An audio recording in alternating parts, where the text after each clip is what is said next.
Assalamualaikum warahmatullahi wabarakatuh. Bismillah.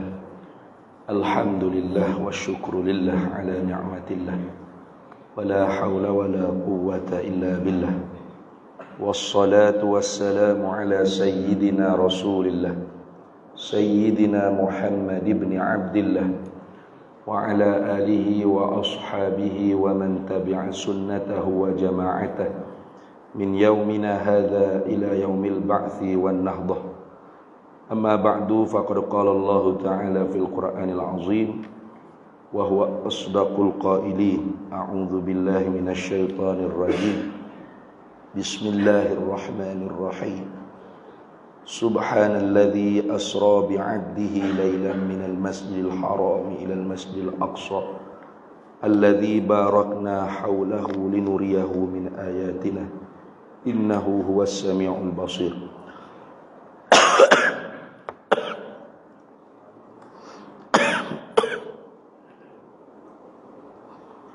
Maha tersuci Allah daripada segala sifat-sifat kekurangan. Allah Tuhan yang memperjalan malamkan dengan hamba-Nya di tengah malam, mula daripada Masjidil Haram ke Masjidil Aqsa, dan dikelilingi pada hamba tersebut segala keberkatan. Hikmahnya supaya diperlihatkan kepada hamba tersebut segala tanda-tanda kebesaran kami. Sesungguhnya Allah Subhanahu wa taala Zat yang Maha mendengar lagi Zat yang Maha melihat. Shadaqallahu maulana al-azim. Yang dihormati pengurusi masjid, yang berbahagia Datuk Haji Halidan bin Haji Muhammad Daud, dan Tok Empat Haji Muhammad Rashid bin Arifin, para EJK masjid, para imam, para bilal, dan seluruh muslimin muslimat, hadirin hadirat, mustami'in mustami'at yang hadir pada malam ni dalam kuliah maghrib kita yang sambil-sambil lalu nak klik ambil bini, nak klik Kuala Lumpur, singgah sini. Sambil-sambil nak klik ambil bini di Kemamai, nak turun Kuala Lumpur, mari singgah sini dulu. Sambil-sambil lagi kira-kiranya. Nah. Amba minta maaf pertamanya batuk tak sial lagi. Nah, kat 2 minggu duk batuk. Hari tu batuk suara pun tak tubik. Hari ni batuk suara alhamdulillah tubik dah lah. Nah. Jadi maaf banyak-banyak kalau agak terganggu dengan batuk hamba ni. Nah. Para hadirin semua, kita berada di bulan Rajab. Bulan yang mana masyhur tanggal 27 Rajab berlaku peristiwa besar di atas diri Nabi kita Muhammad sallallahu alaihi wasallam. Itu peristiwa Isra wal Mi'raj. Satu mukjizat yang dikurniakan oleh Allah untuk menghiburkan hati Nabi kita Muhammad sallallahu alaihi wasallam. Karena tahun tersebut dikenalkan dengan tahun Amul Huzn, tahun kesedihan Nabi kita Muhammad sallallahu alaihi wasallam. Pasal apa sedih? Pasal Nabi kita kematian orang-orang yang Nabi kita cintai. Antara lainnya yang 2 insan yang paling dicintai oleh Nabi SAW ialah pertamanya isteri Nabi sendiri, Ummul Mukminin, ibu kita orang mukmin, Sayyidatuna Khadijah bintu Khuwailid radhiyallahu anha wa alaiha salam, yang banyak menolong perjuangan Nabi sallallahu alaihi wasallam. Dan yang keduanya ialah pak saudara Nabi sendiri, iaitu Abu Talib bin Abdul Muttalib, yang mana setelah kematian Abdul Muttalib, maka Nabi kita dijaga oleh pak saudara dia Abu Talib. Daripada budak sapalah nikah Nabi sallallahu alaihi wasallam dengan Sayyidatuna Khadijah sehingga remaja dan dewasa. Dan Abu Talib juga orang yang banyak mempertahankan Nabi sallallahu alaihi wasallam. Maka bila mati kedua-dua orang ni, wafat kedua-dua orang ni. Nabi kita berduka cita hingga keluar daripada Mekah, pergi ke Taif. Pergi ke Taif dengan harapan supaya penduduk Taif ni terima seruan Nabi Muhammad sallallahu alaihi wasallam. Tahu-tahunya dipekung dengan batu pula, sehingga berdarah bertakung dalam kasut Nabi kita Muhammad sallallahu alaihi wasallam. Jadi tahun tersebut betul-betul tahun yang mendukacitakan Nabi, yang menyedihkan Nabi. Lalu Allah Ta'ala hiburkan Nabi kita dengan peristiwa Isra wal Mi'raj. Yang mana peristiwa ni tak pernah berlaku kepada mana-mana para Nabi yang lain. Para Rasul yang lain tak pernah. Hatta Nabi Musa alaihissalam yang terlalu sedap dapat bermukalamah dengan Allah, dapat bercakap dengan Allah, pernah minta dengan Allah Ta'ala nak tengok zat Tuhan. Falamma jaa Musa limiqatina akallamahu rabbuh qala rabbi arini anzur ilaika.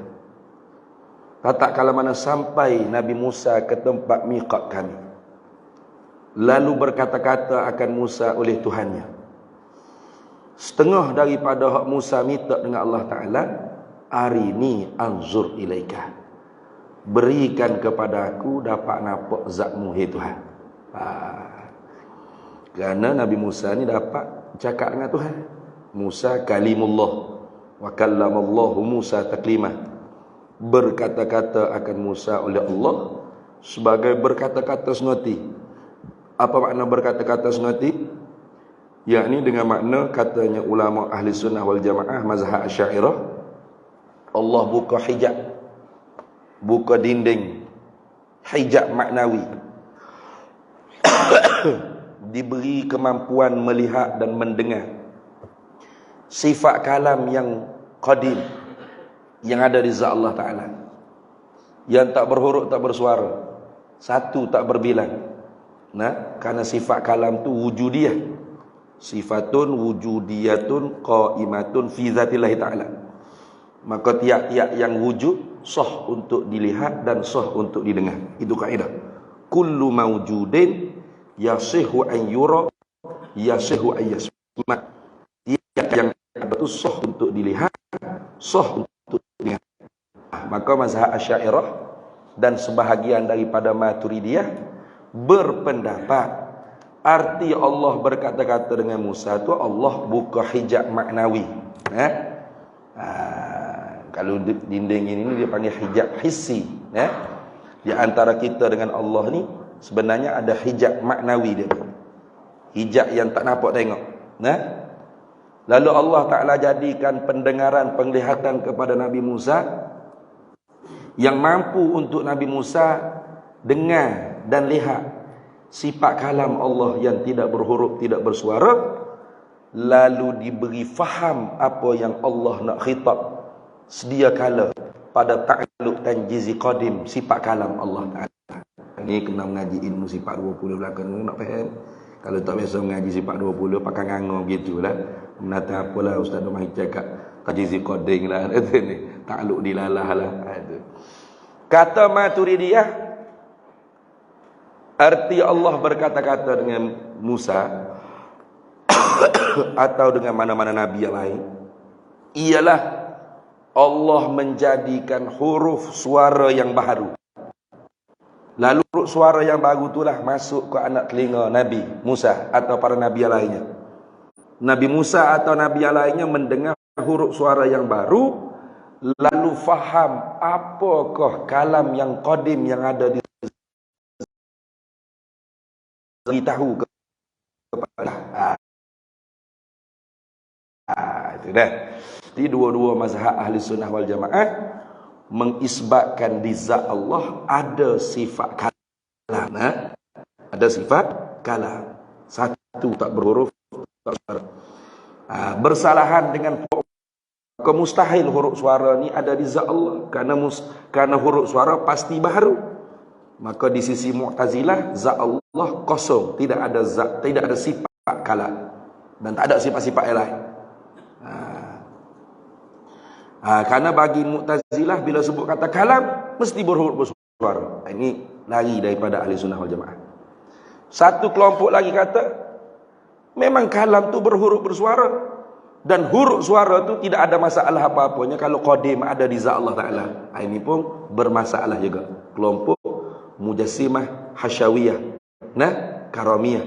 Ini dia ikut salah lah kata.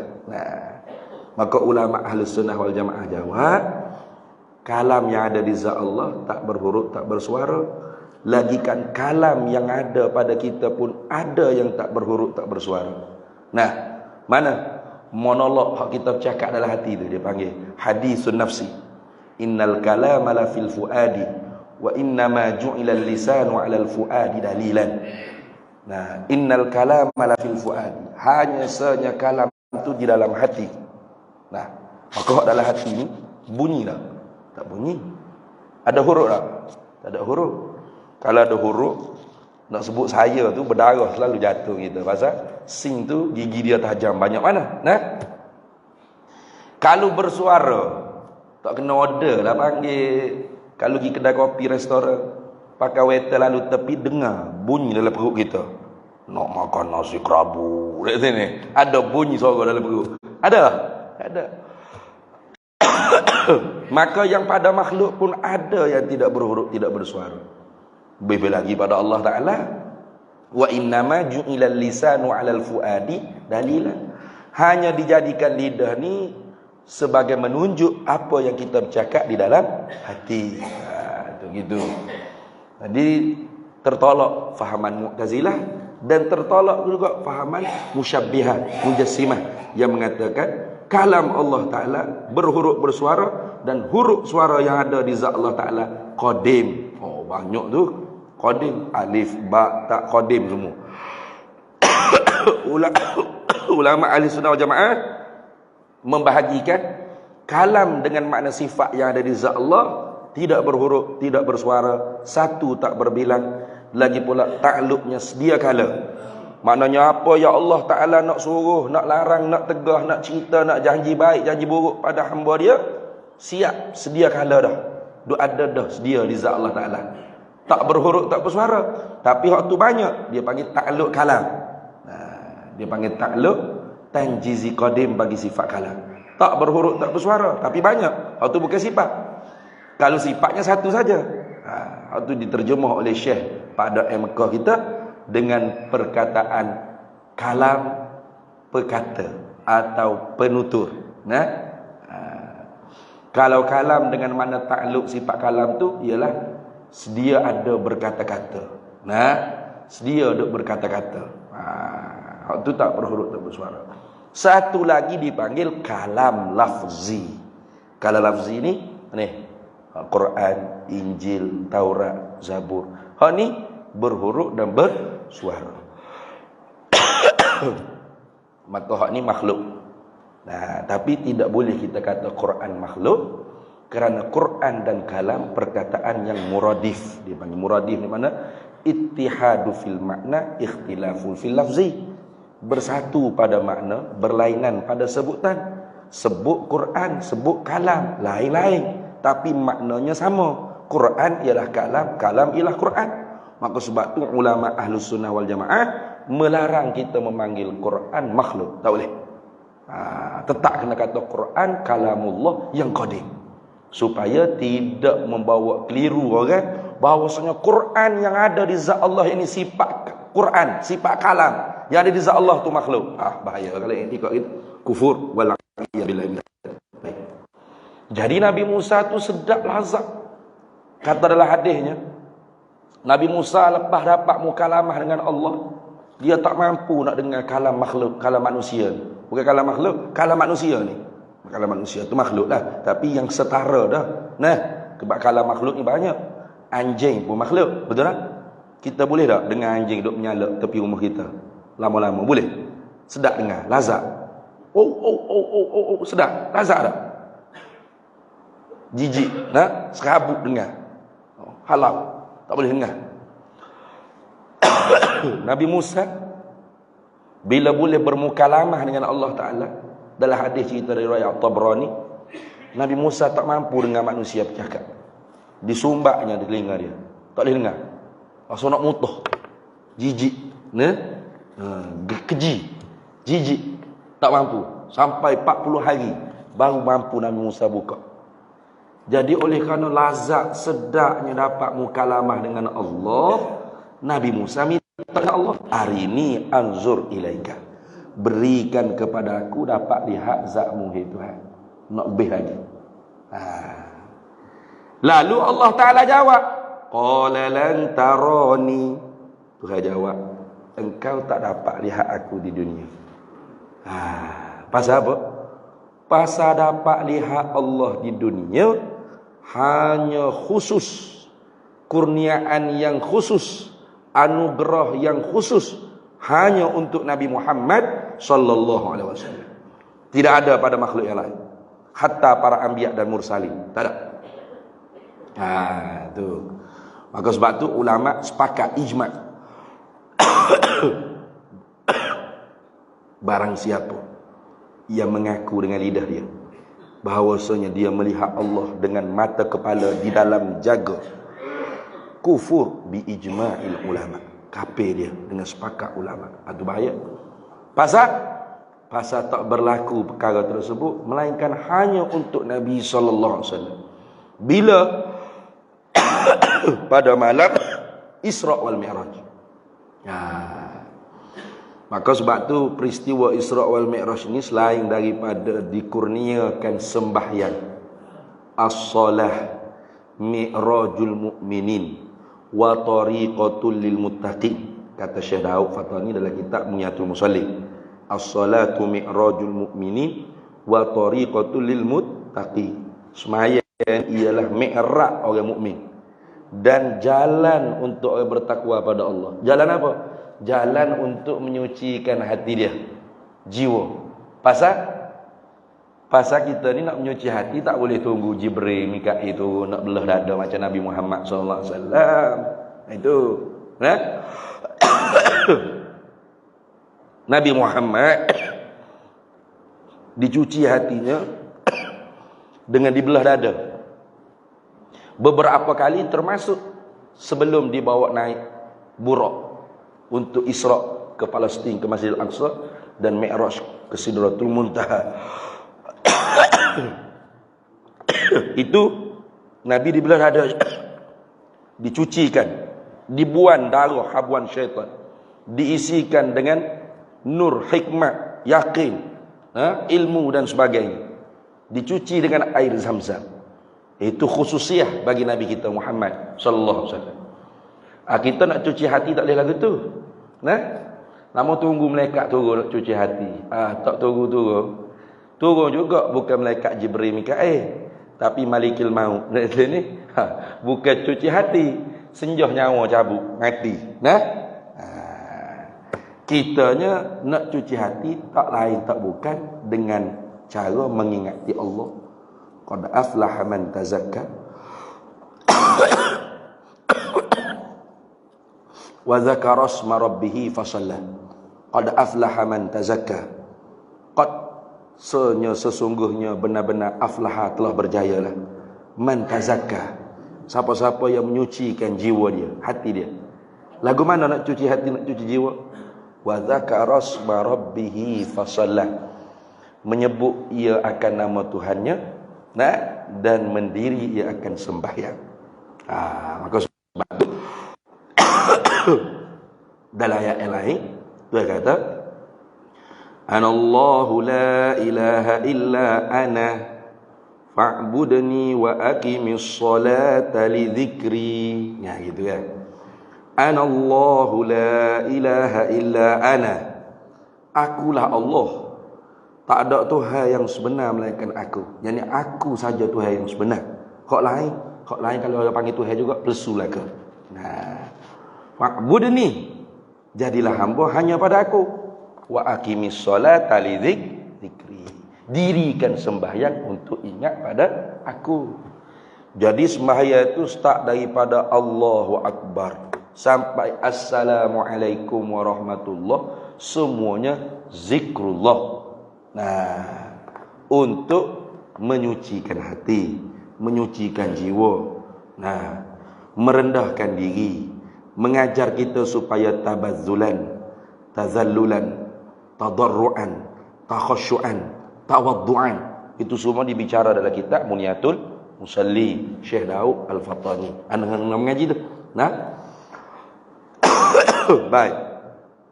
Nah, selain daripada sembahyang itu dikurniakan oleh Allah kepada Nabi dan untuk umatnya pada malam Isra wal Mi'raj, perkara yang besar di dalam peristiwa Isra wal Mi'raj ialah menguji keimanan, akidah, pegangan, tauhid, makrifah. Itu. Kalau sembahyang tu Nabi kata as-salatu imaduddin. Faman aqamaha faqad aqamaddin wa man tarakaha faqad hadamaddin. Sembahyang tu tiang agama. Siapa yang mendirikan sembahyang maka dia mendirikan agama. Siapa yang meninggalkan sembahyang maka dia meruntuhkan agama. Kalau gitu iman tu tanah air bagi agama. Gitu. Nah, kalau as-salatu imaduddin, al-imanu watanuddin. Gitu. Iman tu ialah tanah bagi agama. Sebelum kita nak pacak tiang, kita nak buat rumah ke apa, kita kena tahu tanah tu benar-benar tanah kita.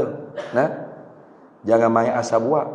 Tengok tanah kosong, pakai panggil orang tukar, mari gali lubang, mari pairing, mari buat bim, mari buat rumah banglo, boleh 2-3 tingkat, siap.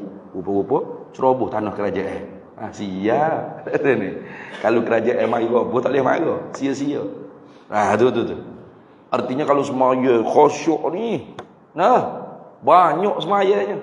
Berapi dah ibu hitam, berapi lulu penaga, kuatnya semaya. Tapi pegangannya tidak betul, imannya tidak benar, akidahnya ghairu sahihah. Maka duka citanya dibimbangi, takut amalan dia sia-sia. Nah, wa khasira hunalikal mubtilun, rugilah di sana orang yang membatalkan segala amalan-amalan dia. Ini pegangnya ni. Sebab yang terpenting dalam agama ialah urusan keimanan. Mana bukti? Dalilnya kalau kita mati malam ni kita mati, tak tunggu malaikat Israfil tiup sangkakala yang kedua masuk di alam barzakh. Tu muka nak kita tanya dah soal iman. Man rabbuka wa man nabiyyuka wa ma dinuka wa ma imamuka wa man ikhwanuka. Itu soalan tentang akidah, gitu kan? Bukan hanya soalan baca, jawabnya pun baca, betul tak? Jawabnya pun baca. Allahu Rabbi, Muhammadun Nabi, wa Islamu dini, wal Qur'anu imami, kayak gitu. Wal muslimuna ikhwani. Cuba kalau anak-anak kita masuk periksa SPM, soalan baca tapi jawab periksa gagal, fail. Rasa macam mana? Bodoh tak kata ni? Bodoh. Soalan baca pun tak jawab lagi, bodoh sungguh. Mengaji apa? Nah? Kalau soalan dan jawapan baca tak boleh jawab juga, hari kau dia nak kata berat tu. Ada tu ni. Tapi soal muka nakir bukan boleh jawab dengan hafal ini. Atau mana Pak Mak tak semaya masjid lah ni? Mak jawab gapo kita hafal dah. Ma rabbuka Allahu Rabbi. Wa man nabiyyuka Muhammadun nabiyyi. Bukan. Jawabnya dengan pertolongan Allah. Nusrah daripada Allah. Bagaimana nusrah Allah boleh mari? Kalau kita tolong agama Allah. In tansurullah yansurkum wa yutsabbit aqdamakum. Kalau mu tolong agama Allah, Allah Taala tolongmu, Allah Taala perteguhkan segala pendirian kamu. Gitu. Mana tu? Dalam kubur nak jawab tu. Tuhan tetap teguh. Mampu jawab. Wa man hadzal rajulu? Siapa laki-laki ni? Kita boleh jawab, huwa sayyiduna Rasulullah sallallahu alaihi wasallam. Ini ialah penghulu kami, Muhammad Rasulullah sallallahu alaihi wasallam. Boleh jawab. Nak jawab tu dengan makrifah. Kayak gitu. Nah, macam mana boleh kita jawab ini Nabi Muhammad, Tuhan kami Allah, nah, kalau tanpa kita kenal? Nah, sebab tu kata pepatah Arab, al-ma'rifatu syajarah wal mahabbatu samarah.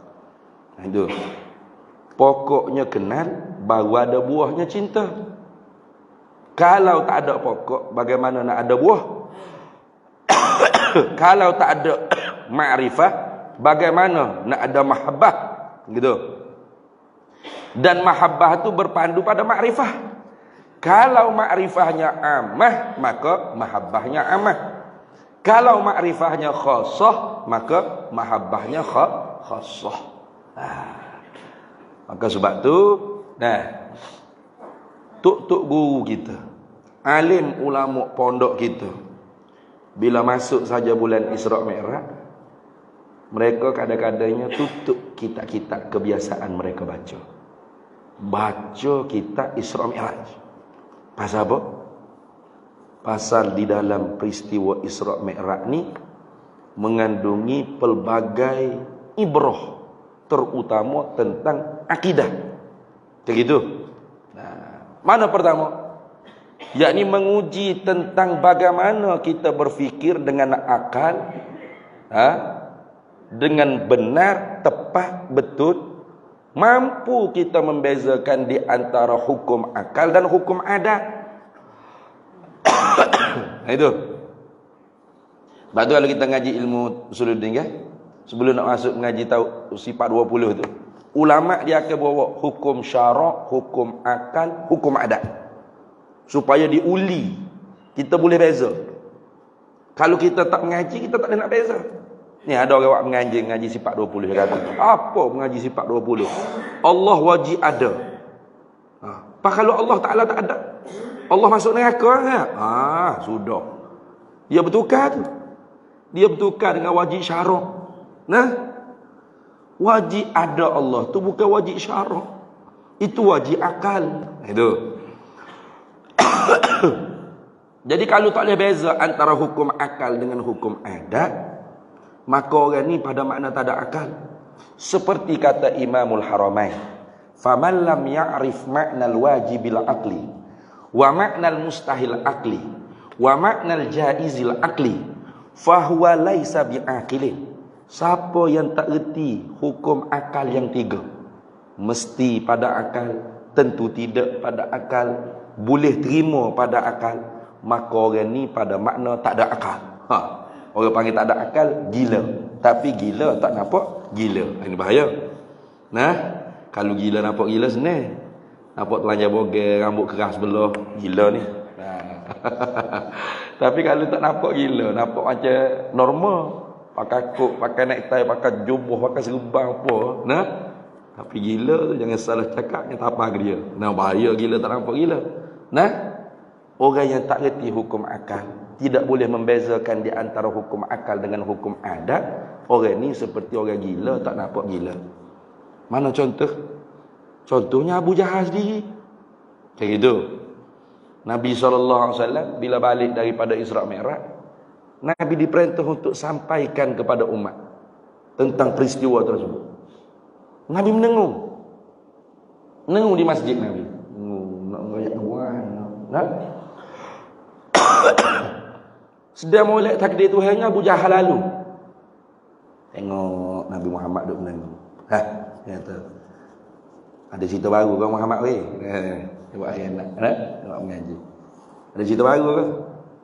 Jawab Nabi, ada. Cerita apa? Cuba cerita aku. Nabi cerita betul.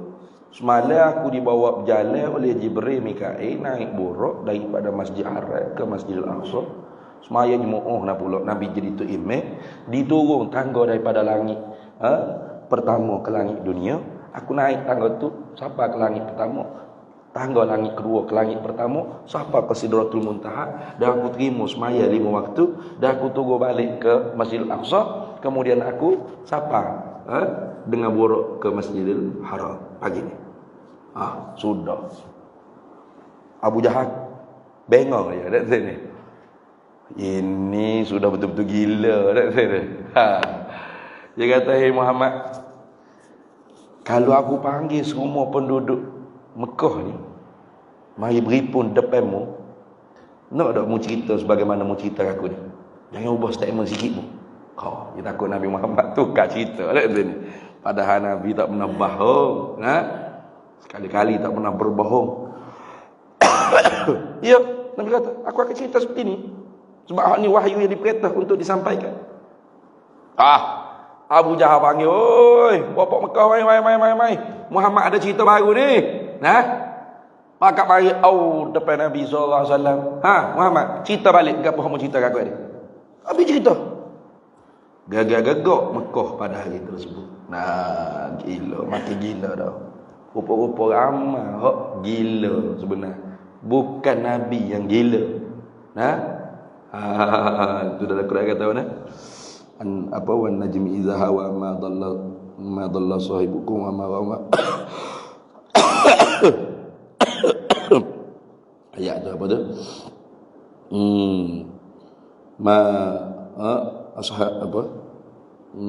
Bukanlah sahabat kamu tu gila. Sebenarnya orang yang menuduh sahabat kamu tu gila tu gila. Itu dalam Quran. Kamu tak ingat ayat mana ni, cari sendirilah. Tak silap dan surah An-Najmi kalau tak silap.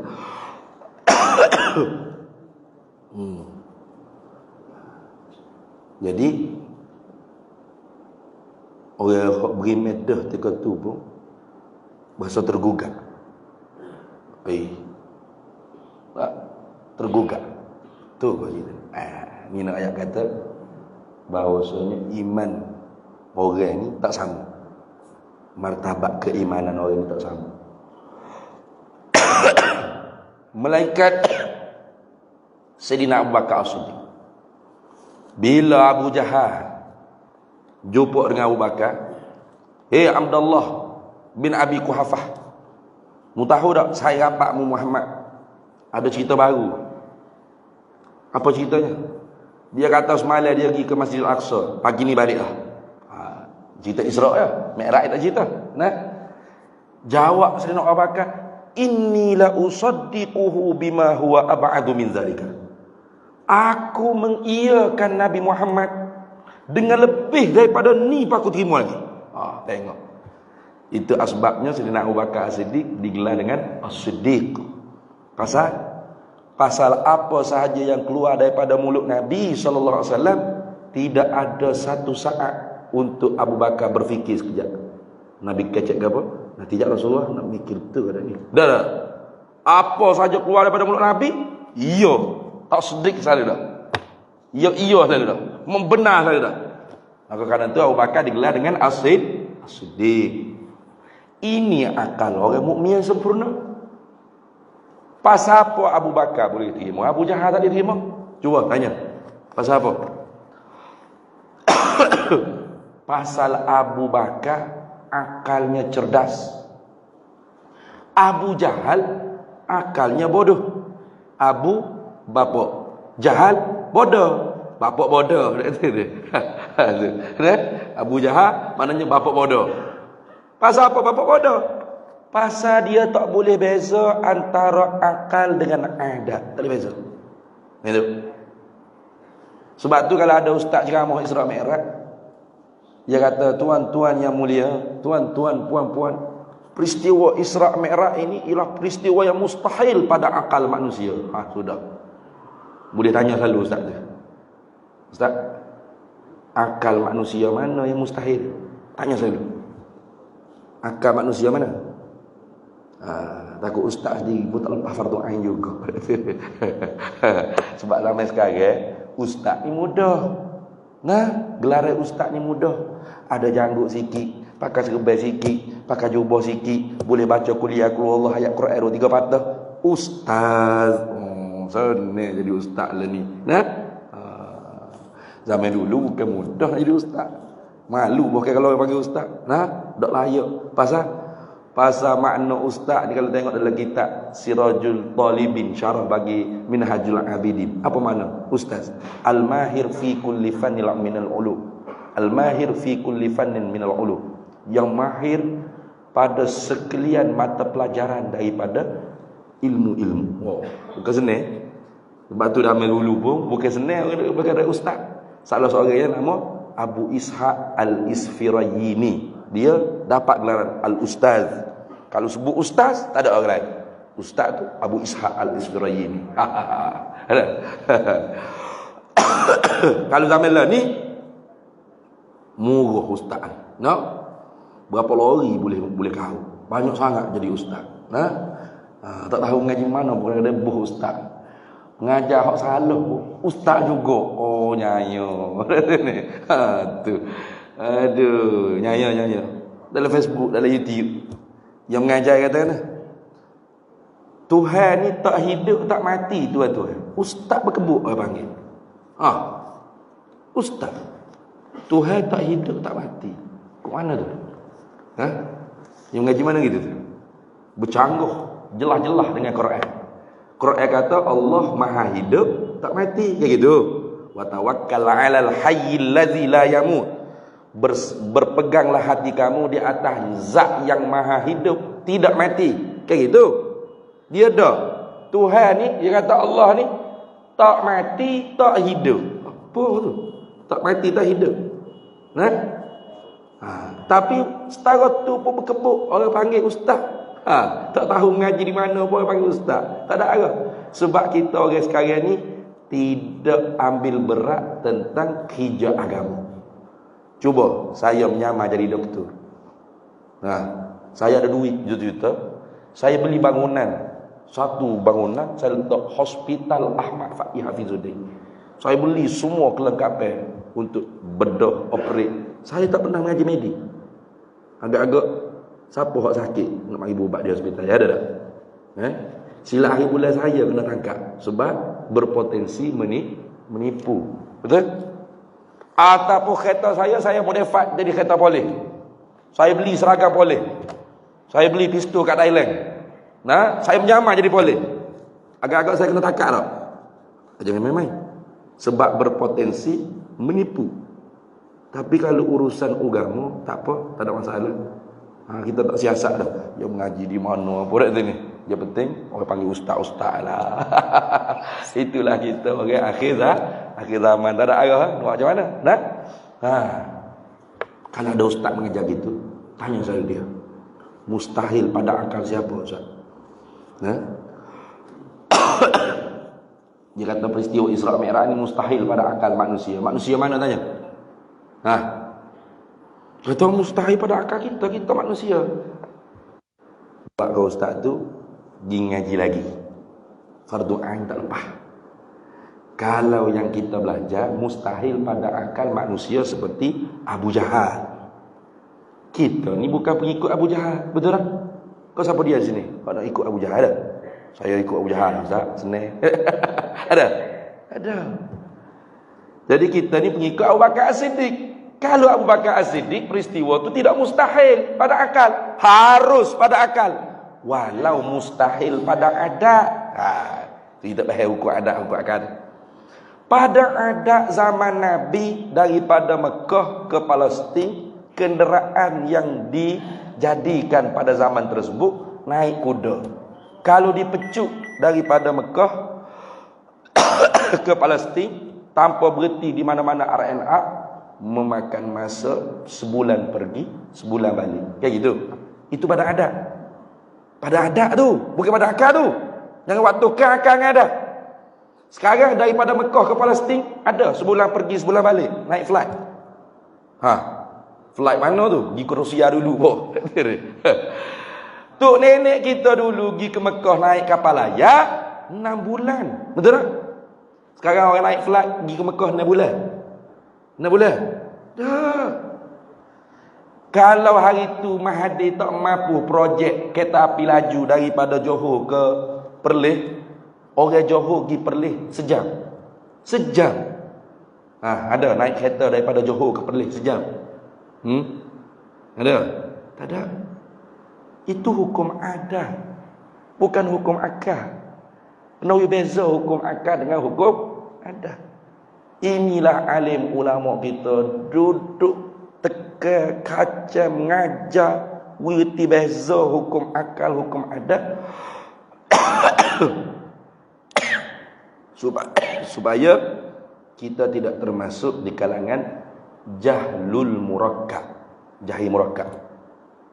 Dia ada 4 golongan.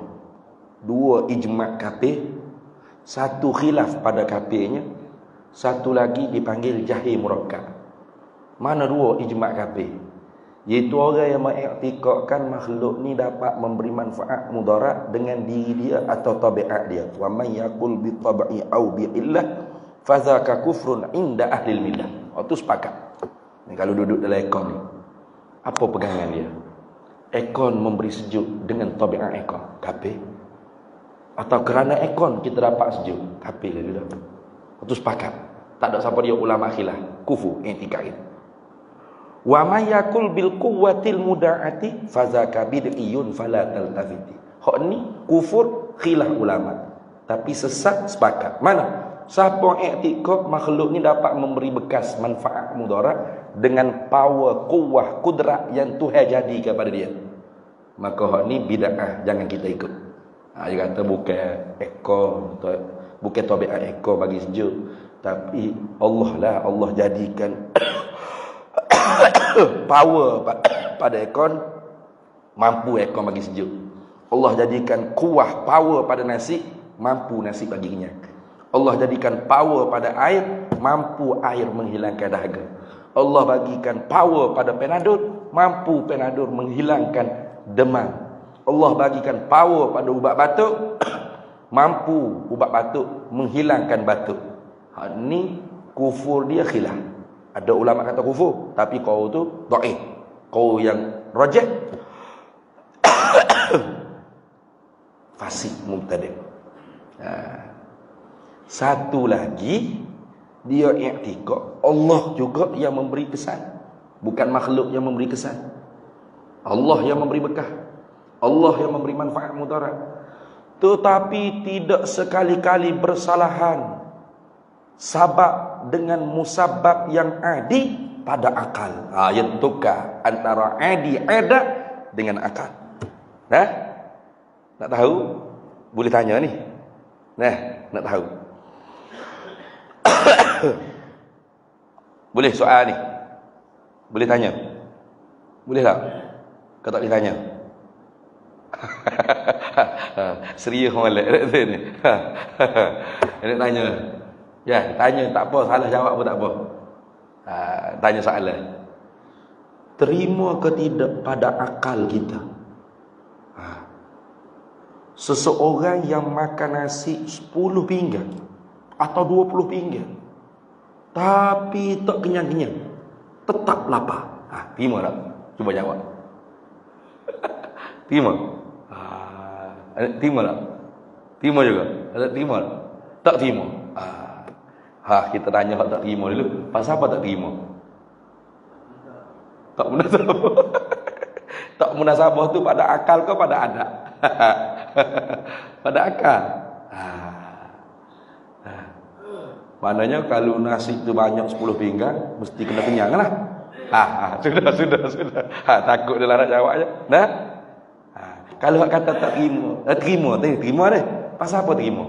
Pasal Allah bagi kenyang. Jangan kata 10 pinggan. Mau makan nasi sekontena apa kalau Tuhan tak bagi kenyang? Duk lapar situ. Seduk air laut ni kering. Tuhan tak bagilah dahaga. Dahaga situ yang menjadi sabab dan musabab huwallahu ahad. Wal fi'lu fit ta'thiri laisa illa lil wahidil qahari jalla wa ala. Perbuatan memberi bekah tu tidak adalah ia, hanya Allah satu-satunya, Tuhan yang maha mengerasi di atas hamba-Nya. Kalau saya tanya soalan, terima ke tidak pada adat? Makan nasi 10 pinggan tapi lapar, terima tak? Baru betul jawab tak terima. Mana boleh ustaz pada adat 2 pinggan pun kenyang. Tu adat tu. Ada tu, Abah Haji. Tak munasabah pada ada. Pada akal munasabah. Pasal apa munasabah?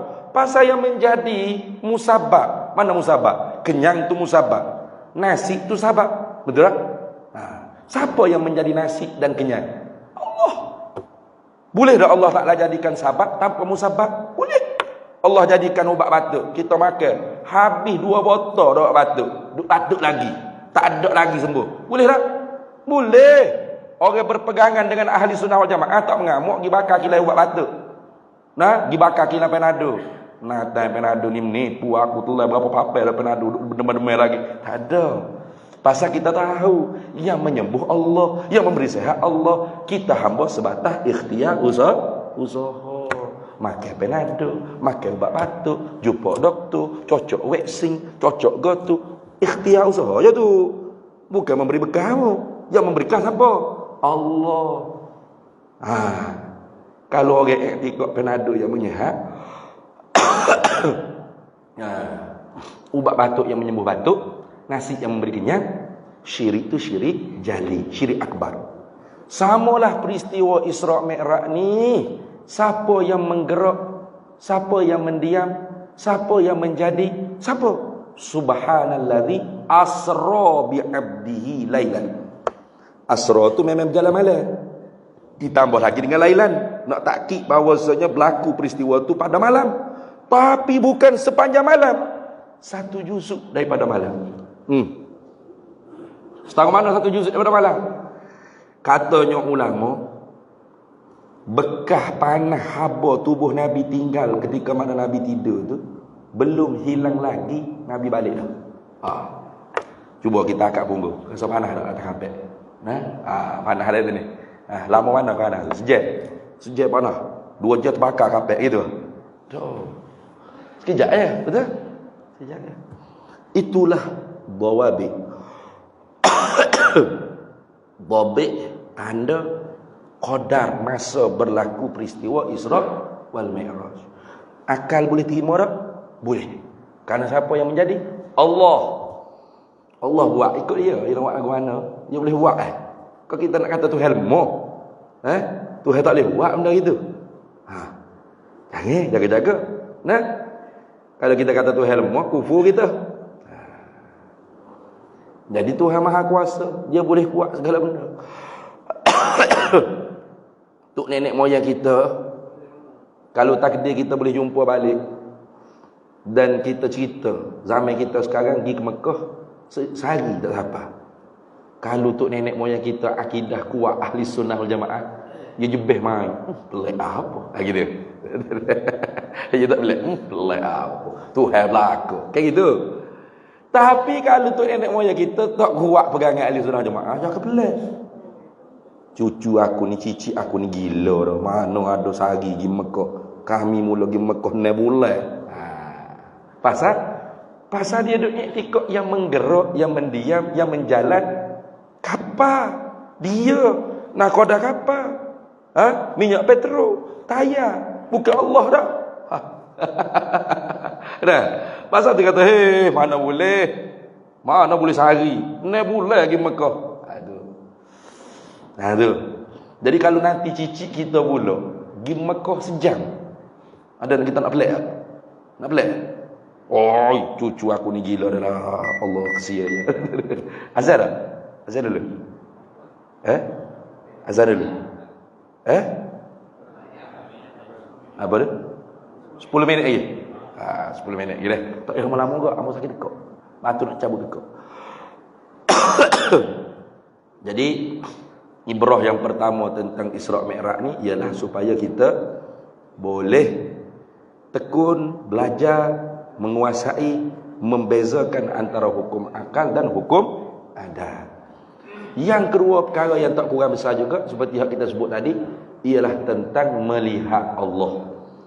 Ini pun banyak berkelahi di kalangan kita ni. Sampai sekarang orang tak faham melihat Allah. Melihat Allah. Apa pegangan ahli sunnah wal jamaah? Wajaizun wajzim akhi bi ru'yatil ilahi fi jannatil khuldi bila tanahi. Idzil wuqu'u jaizun bil aqli wa qad ata fihi dalilun naqli. Hendak yakin hai saudara bahawasanya kita dapat ru'yatullah. Dapat melihat Allah. Dalam permasalahan ini ada 3 kelompok. Satunya fahaman Mu'tazilah. Kata Mu'tazilah, melihat dengan butir mata. Mata di depan. Maka kalau kita dapat melihat Allah, bermakna Allah bersudut, berjihad, atas, bawah, kiri, kanan, depan, belakang. Dan mesti dia bertempat, makna memenuhi ruang. Maka mustahil. Mu'tazilah dan Jahmiyah kata mustahil dapat lihat Allah. Itu. Kata Mujassimah, Musyabbihah, apa yang pelik? Melihat Allah seperti kita lihat makhluk macam ni lah. Nah, dia duduk di mana? Duduk depan. Tengok ini. Oh, gini Allah. Oh, bulat gini. Oh, banyak. Kalau Allah di kanan, kita paling ke kanan. Allah di kiri, paling ke kiri. Bahkan yang terbaru di Indonesia, dia kata pertama kali kita akan melihat Allah, Allah tu bulat seperti bulan purnama. Pasal hadis Nabi kata. Dia pergi sahih-sahih hadis Nabi. Nah, padahal hadis Nabi tu nak tashbih atau nak tanzir, nak buat banding pada pihak jelas, wadih, ittidah, nyata.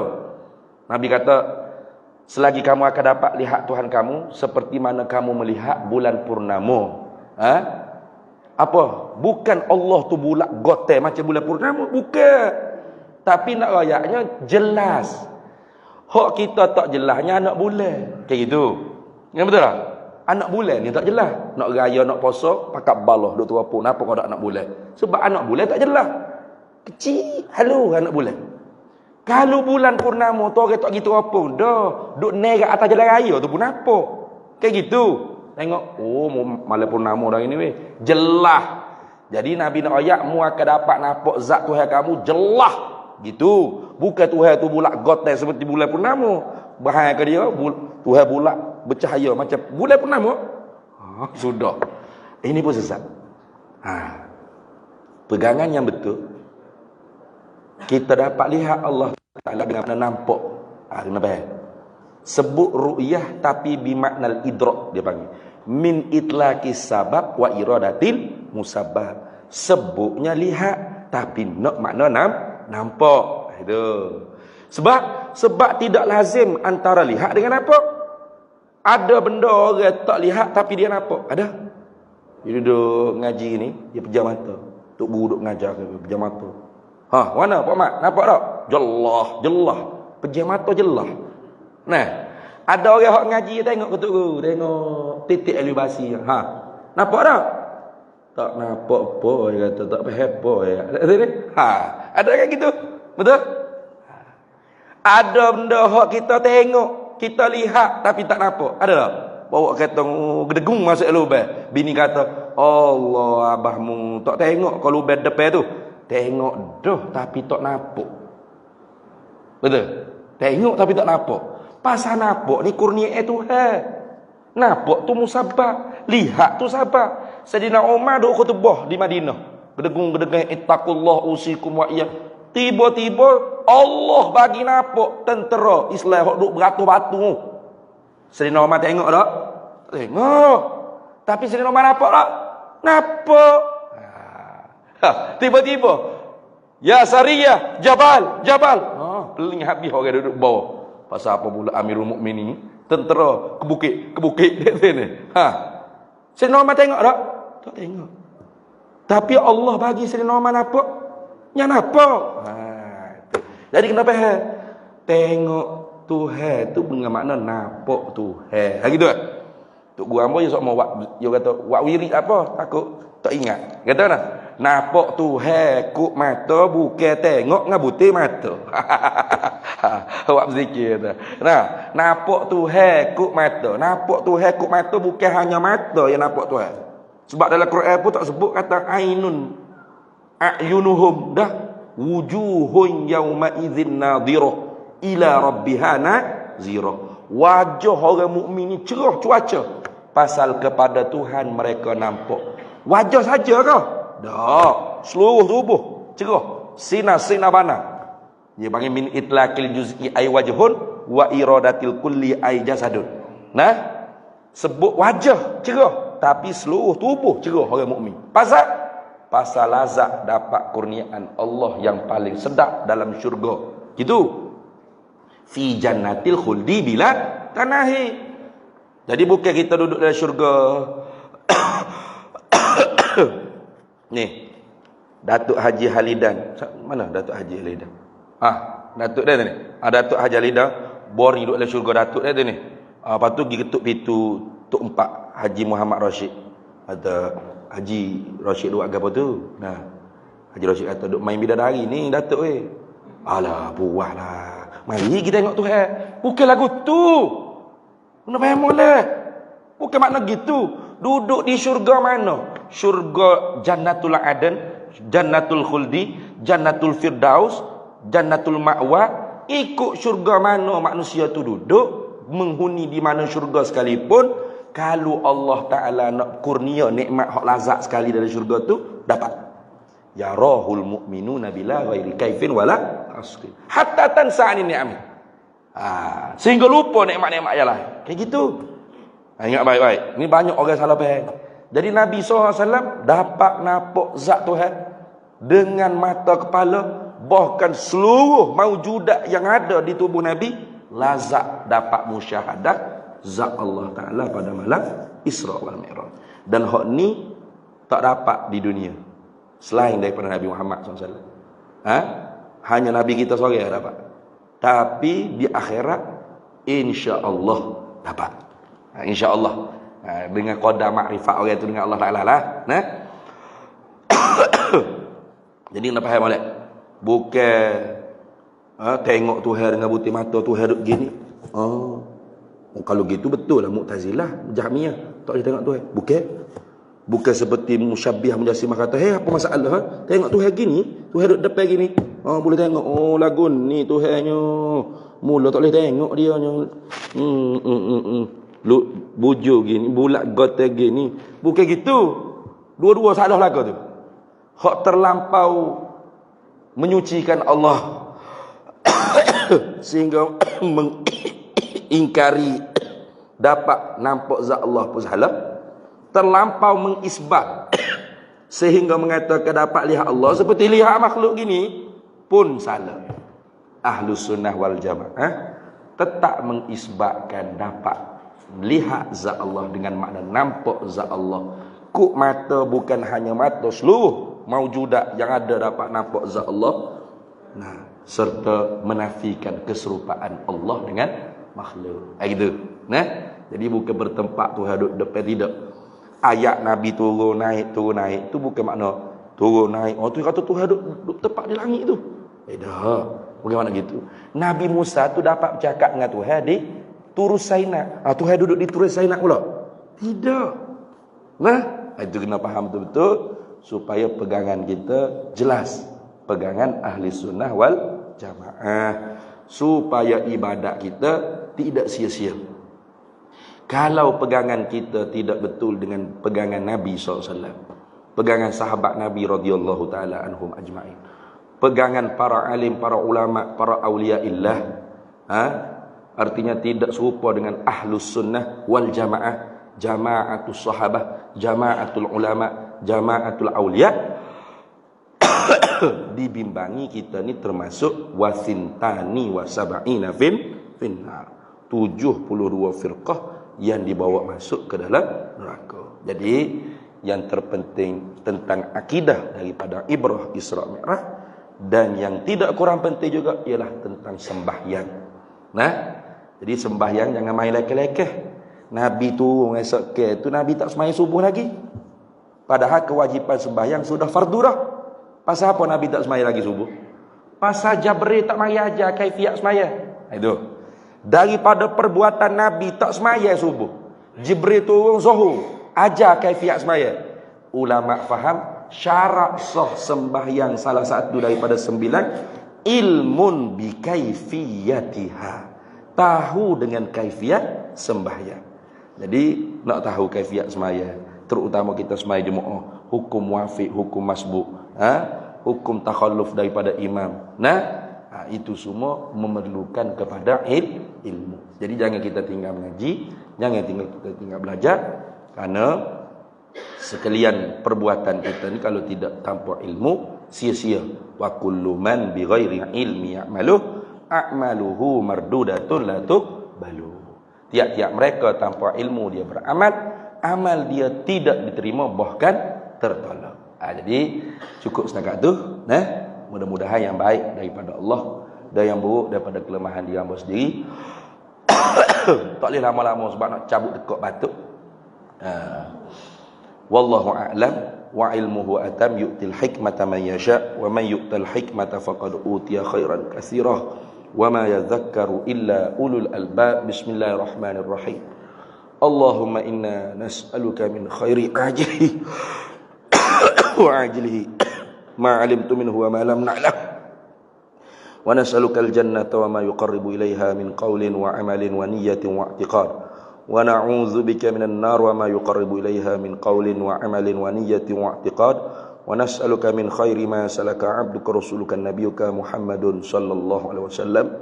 Allahumma faqihna 'ilma asy-syari'ati wal ma'rifati wat tariqati wal haqiqah wasta'malna biha bihaqqi sayyidina Muhammadin sallallahu alaihi wasallam.